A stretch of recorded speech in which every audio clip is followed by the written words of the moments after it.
Holla at your boy. This is Jimbo Stevens, and since there isn't really any major news going on today, finally,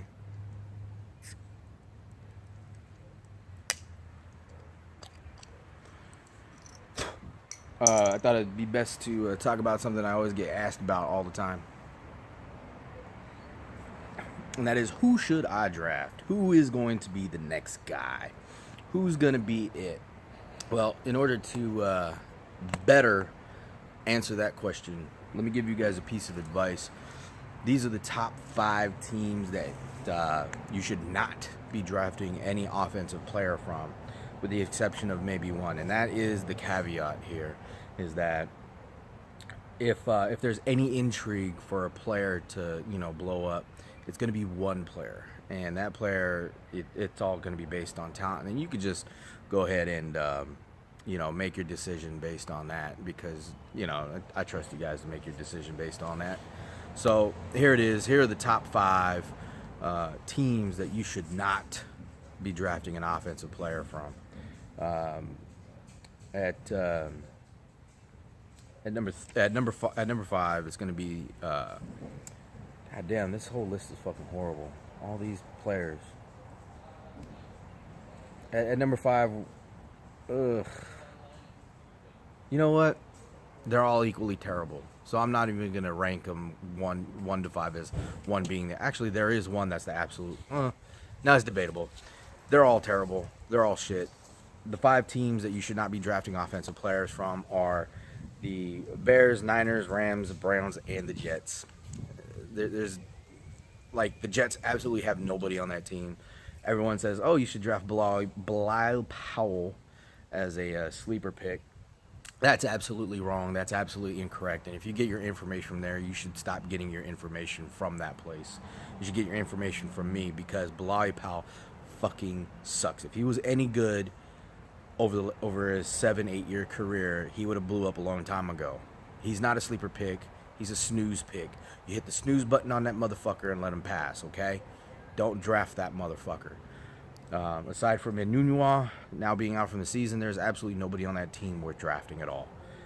Same goes for the Niners. Pierre Garçon might do something. Brian Hoyer might do something. He's always shown flashes of having some kind of competency, but it's up in the air. The Niners are a really shit team. They're always going to be playing from behind. They're always going to be passing the ball. It's always going to leave someone like Carlos Hyde not carrying the ball, so he's not going to get very many opportunities. Same goes for the Bears. There's nobody on that team that can throw the ball. There's nobody on that team who can catch the ball. Victor Cruz is old and should be taken out behind the back and shot like a rabid dog. Send him to the glue factory.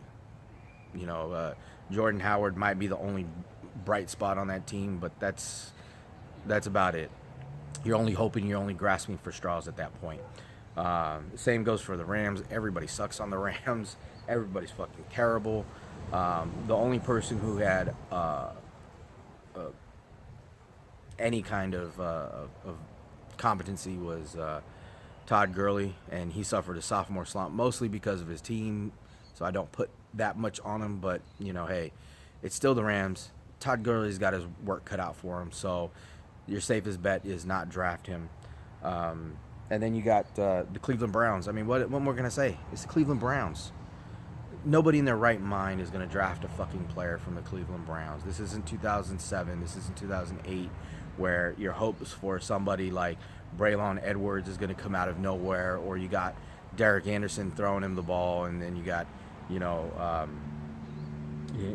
don't have that Cleveland Browns team. And that team hasn't been that team for 10 years. And 10 years before that, that team wasn't that team. So don't get your hopes up.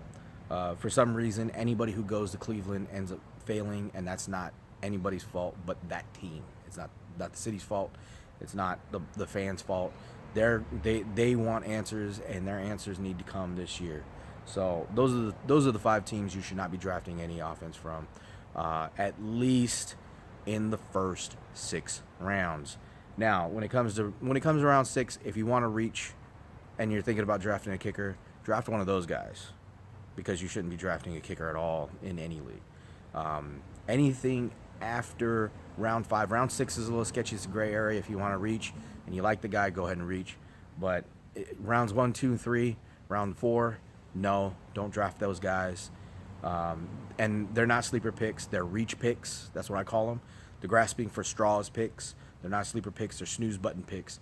Any champion, let me put it this way. Any champion in their right mind would not draft any one of those players. Holla at your boy. This has been Jimbo Stevens telling you who not to draft, what teams to stay away from in your fantasy football leagues.